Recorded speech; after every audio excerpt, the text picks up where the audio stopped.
के भाग 3 है हमारे पिछले जन्म के राज के सीरीज का। इस वीडियो में हम जानेंगे 8 कारण से जो 8 कारण होते हैं जिनसे आत्मा पुनर्जन्म लेती है, उसके बारे में हम जानेंगे। तो गुरुजी कृपया करके हम आपके मुखारविंदों से हमारा मार्गदर्शन करें। धन्यवाद। जय सीताराम। 8 कारणों से लेती है आत्मा पुनर्जन्म। वह क्या कारण है, कैसे कारण है, इस पे हम विस्तार से चर्चा करते हैं। भगवान की आज्ञा से भगवान किसी विशेष कार्य के लिए महात्माओं और दिव्य पुरुषों की आत्माओं को पुनः जन्म लेने की आज्ञा देते हैं। दूसरा, पुण्य समाप्त हो जाने पर संसार में किए गए पुण्य कर्म के प्रभाव से व्यक्ति की आत्मा स्वर्ग सुख भोगती है, और जब तक पुण्य कर्मों का प्रभाव रहता है वह आत्मा दैवीय सुख प्राप्त करती है, और जब पुण्य कर्मों का प्रभाव खत्म हो जाता है तो उसे पुनः जन्म लेना होता है। तीसरा बिंदु जब ध्यान देंगे तो पुण्य फल भोगने के लिए कभी कभी किसी व्यक्ति द्वारा अत्यधिक पुण्य कर्म किए जाते हैं और उसकी मृत्यु हो जाती है, तब उन पुण्य कर्मों का फल भोगने के लिए आत्मा पुनः जन्म लेती है। चौथा, पाप का फल भोगने के लिए भी पुनर्जन्म लेना पड़ता है। पांचवा बिंदु, बदला लेने के लिए आत्मा किसी से बदला लेने के लिए पुनर्जन्म लेती है। यदि किसी व्यक्ति को धोखे से, कपट से या अन्य किसी प्रकार की यातना देकर मार दिया जाता है तो वह आत्मा पुनर्जन्म अवश्य लेती है। बदला चुकाने के लिए, किसी ने इस जन्म में यदि आपको बहुत सारे सेवा किया हो या कष्ट दिया हो तो वो बदला चुकाने के लिए भी उसके पुनर्जन्म लेना पड़ता है। सातवां बिंदु ध्यान देंगे तो किसी की यदि अकाल मृत्यु हो जाती है तो उस अकाल मृत्यु को पूरी तरह से आगे की जो रूपरेखा भोगने के लिए उसको फिर से जन्म लेना पड़ता है। अपूर्ण साधना करने के लिए, यदि आप कोई योग भ्रष्ट हैं, किसी आप अच्छे दिव्य साधक हैं और किसी कारणवश आपकी साधना के बीच में ही आपकी मृत्यु हो जा रही हो तो उस साधना को पूरा करने के लिए भी आदमी को पिछला जन्म लेना पड़ता है। यह 8 तरीके हैं। पिछला जन्म जानने के पहला तरीका क्या है? जाति का स्मरण का प्रयोग। इसके बारे में तो आपने पढ़ा ही होगा। जब चित्त स्थिर हो अर्थात मन भटकना छोड़कर एकाग्र होकर श्वास में ही स्थिर रहने लगे तब जाति स्मरण का प्रयोग करना चाहिए। जाति स्मरण का प्रयोग के लिए ध्यान को जारी रखते हुए आप जब भी बिस्तर पर सोने जाएं तब आंखें बंद करके उल्टे क्रम में अपने दिनचर्या के घटनाक्रम को याद करें। जैसे सोने से पूर्व आप क्या कर रहे थे, फिर उससे पूर्व क्या कर रहे थे, इस तरह की स्मृतियों के सुबह उठने तक ले जाएं। दिनचर्या का क्रम सतत जारी रखते हुए मेमोरी रिवर्स को बढ़ाते जाएं। ध्यान के साथ इस जाति स्मरण का अभ्यास जारी रखने के कुछ माह बाद जहां मेमोरी पावर बढ़ेगी वहीं नए नए अनुभवों के साथ पिछले जन्म को जानने का द्वार भी खुलने लगेगा। जैन धर्म में जाति स्मरण के ज्ञान पर विस्तार से उल्लेख मिलता है। क्यों जरूरी है ध्यान? ध्यान के अभ्यास में जो पहली क्रिया संपन्न होती है वह भूलने की, कचरा स्मृतियों को खाली करने की होती है। जब तक मस्तिष्क कचरा ज्ञान, तर्क और स्मृतियों से खाली नहीं होगा, नीचे दबी हुई मूल प्रज्ञा जागृत नहीं होगी। इस प्रज्ञा को जागृत होने पर ही जाति स्मरण ज्ञान यानी कि पूर्व जन्म का ज्ञान प्राप्त होता है, तभी पूर्व जन्म की स्मृतियां उभरती है। सावधानी, सुबह और शाम 15 से 40 मिनट का ध्यान अवश्य करना चाहिए। मन और मस्तिष्क में किसी भी प्रकार का विकार हो तो जाति स्मरण का प्रयोग नहीं करना चाहिए। यह प्रयोग किसी योग्य शिक्षक या गुरु के अच्छे से सीखकर ही करना चाहिए। सिद्धियों के अनुभव किसी आम जन के समक्ष बखान नहीं करना चाहिए। योग की किसी प्रकार की साधना के दौरान आहार एवं संयम जरूरी होता है। अब हम बात करते हैं दूसरा तरीका, पूर्व जन्म का ज्ञान सिद्धि योग। योग में अष्ट सिद्धि के अलावा अन्य 40 प्रकार की सिद्धियों का वर्णन मिलता है। इनमें से ही एक है पूर्व जन्म ज्ञान की सिद्धि। इस योग साधना करने से व्यक्ति को अपने अगले पिछले सारे जन्मों का ज्ञान होने लगता है। यह साधना कठिन जरूर है, लेकिन योगाभ्यासी के द्वारा इस तरीके को जागृत करके आप अपने पिछले जन्म का जान सकते हैं। तीसरा तरीका, सम्मोहन क्रिया। सम्मोहन क्रिया से जाना जा सकता है पुनर्जन्म। ब्रिटेन में जब कुछ लोगों को सम्मोहित किया गया तो उन्हें अपने पूर्व जन्म की घटनाएं स्मरण हो आई। इसी तरह जब ब्रिटेन के एक व्यक्ति को सम्मोहित किया गया तो उसने बताया कि उसका पूर्व जन्म में नाम जॉन रैफल था। माना जाता है कि मनुष्य अगर प्रयास करे तो वर्तमान जीवन से पिछले 9 जन्मों तक के बारे में जाना जा सकता है। हालांकि इसके लिए एक प्रशिक्षित गुरु और कठिन अभ्यास की जरूरत पड़ती है। भारतीय ऋषियों ने सम्मोहन को योग निद्रा कहा है। सम्मोहन की प्रक्रिया आप खुद भी कर सकते हैं। इसे स्व सम्मोहन कहा जाता है। दूसरों के द्वारा भी आप सम्मोहन की स्थिति में पहुंच सकते हैं। इसे पर सम्मोहन कहा जाता है। तीसरा तरीका है योग, जिसमें त्राटक द्वारा व्यक्ति सम्मोहन की स्थिति में पहुंच जाता है। सम्मोहन के द्वारा आप गहरी निद्रा में पहुंच जाते हैं और अपने पूर्व जन्म की स्मृतियों को जागृत कर सकते हैं। अब हम बात करते हैं चौथा तरीका के बारे में। इसको कायोत्सर्ग विधि के नाम से जाना जाता है। सम्मोहन के अलावा कायोत्सर्ग विधि द्वारा भी पूर्व जन्म के बारे में जाना जा सकता है। इस प्रक्रिया में व्यक्ति को अपनी काया यानी शरीर की चेतना से मुक्त होना पड़ता है। कायोत्सर्ग शरीर को स्थिर, शिथिल और तनाव मुक्त करने की प्रक्रिया है। इस प्रक्रिया में व्यक्ति की शरीर की चंचलता दूर होकर शरीर स्थिर होने लगता है। शरीर का मोह और सांसारिक बंधन ढीला पड़ने लगता है। शरीर एवं आत्मा के अलग होने का एहसास होता है। इसके बाद व्यक्ति पूर्व जन्म की घटनाओं के बीच पहुंचा जाता है। अब हम जानते हैं पांचवा तरीका, अनुप्रेक्षा विधि।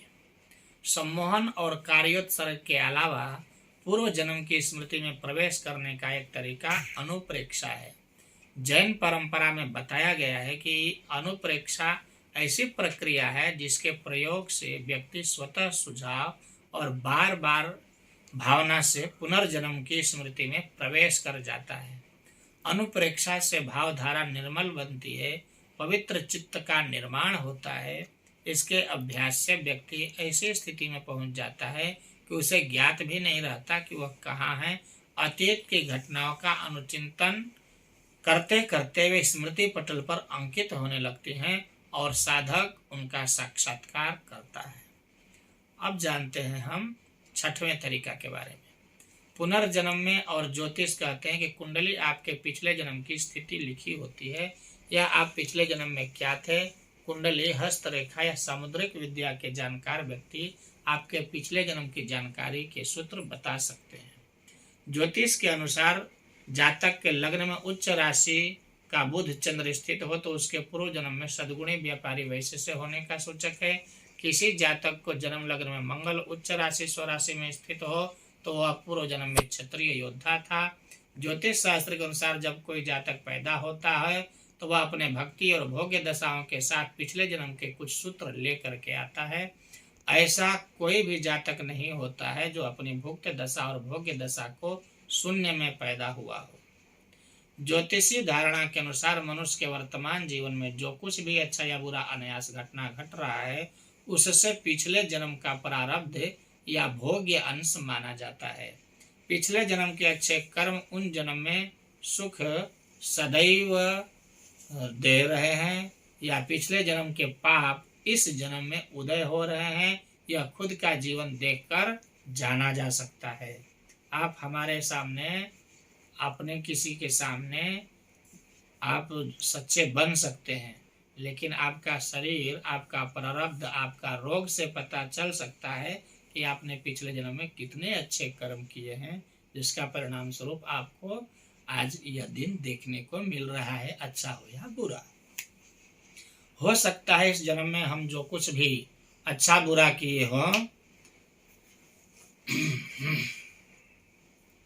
अच्छा बुरा किए हों, उसका खामियाजा या फल अगले जन्म में भोगेंगे। या पाप के घड़े को तब तक संभाले रहेंगे जब तक वह फूटता नहीं है। हो सकता है इस जन्म में किए गए अच्छे या बुरे कर्म अगले जन्म तक हमारा पीछा करें। कर्म और पुनर्जन्म एक दूसरे से जुड़े हुए होते हैं। कर्मों के फल के भोग के लिए ही पुनर्जन्म होता है तथा पुनर्जन्म के कारण फिर नए कर्म संग्रहित होते हैं। इस प्रकार पुनर्जन्म के दो उद्देश्य हैं। पहला यह कि मनुष्य अपने जन्म कर्मों के फल को भोग करता है जिससे वह उनसे मुक्त हो जाता है।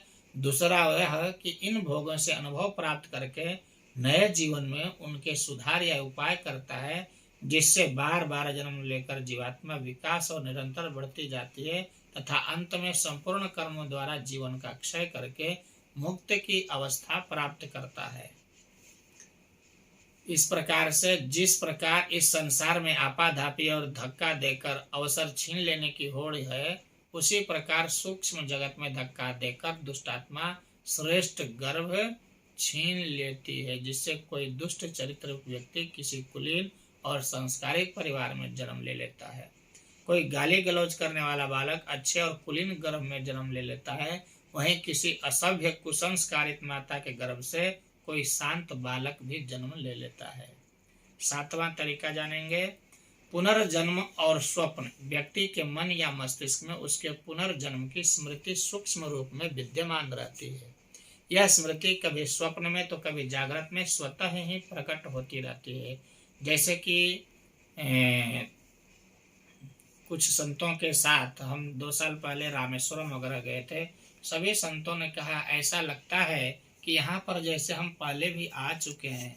गंधमादन पर्वत देखने के बाद ऐसे बहुत सारे संतों से हमारी चर्चा हुई और सभी संतों का यह मानना था कि इस जगह पे हम पहले भी आ चुके हैं। तो बोले इस जन्म में आए हैं? बोले ये तो हमें नहीं याद है कि हम यहाँ आए हैं, लेकिन हमें लगता है कि ये जन्म पे यहाँ पे ऐसी ऐसी स्थितियाँ थी। तो कहने का मतलब है कि जागृत में स्वतः ही और कभी स्वप्न में वो चीज़ें देखने पे आदमी को फिर से उसकी जागृति का एहसास होता है। वहीं कभी स्वप्न में किसी ऐसे शहर गांव गलियां में घूम रहा होता है जिसे उसने इस जन्म में भले ही नहीं देखा हो, पर किसी स्वप्न में बार बार उफनती नदी का दृश्य तो किसी को हथकड़ी नजर आती है या अकारण नहीं है। किसी न किसी जन्म में किसी व्यक्ति ने कोई दुष्कर्म कर्म किया होगा जिसकी स्मृति में उसके साथ हथकड़ी चलती रहती है। तो कभी कभी इस जन्म की आत्महत्या की स्मृति व्यक्ति के साथ कभी कभी रस्सी के रूप में, कभी नदी के रूप में चलती है। इसी तरह कोई ऐसा स्थान हमेशा दिखाई देता है जिसका कि संबंध उसके पिछले जन्म से होता है।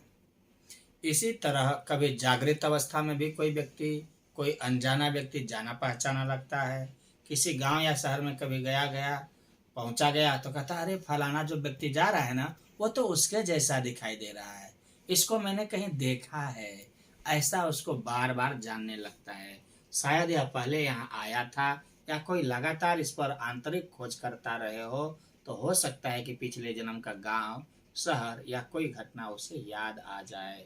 अब हम बात करते हैं पिछले जन्म का जानने का तरीका। 8वां, पूर्व जन्म की स्मृति भुलाने का तरीका। उत्तर भारत में यह मान्यता है कि जो बच्चे अपने पिछले जन्म के बारे में जानकारी रखते हैं उनकी मृत्यु छोटी उम्र में ही हो जाती है। इसलिए जो बच्चे पूर्व जन्म की घटना को याद रखते हैं उनके लिए पालक उसकी स्मृति को भुलाने के लिए कई तरह के जतन करते हैं। कई बार तो उसे कुम्हार के चाक पर बैठा करके चाक को उल्टा घुमाया जाता है ताकि उसकी पूरी स्मृति खराब हो जाए। हमारा संपूर्ण जीवन स्मृति और विस्मृति के चक्र में फंसा रहता है। जब बच्चा छोटा होता है तो उसके माता पिता गुरु उसके डंडे मार मार के बोलते हैं बेटा इसे याद करो।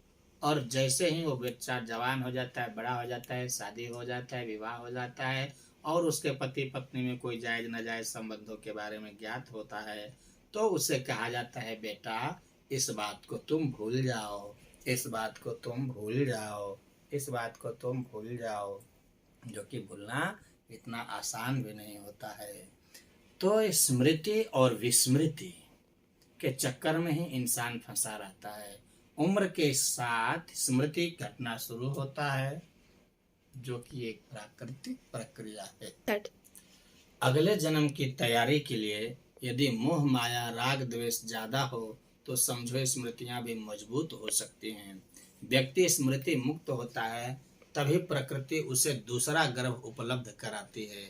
लेकिन पिछले जन्म की सभी स्मृतियां बीज रूप धारण के कारण शरीर को चित्त से संग्रहित करते हैं।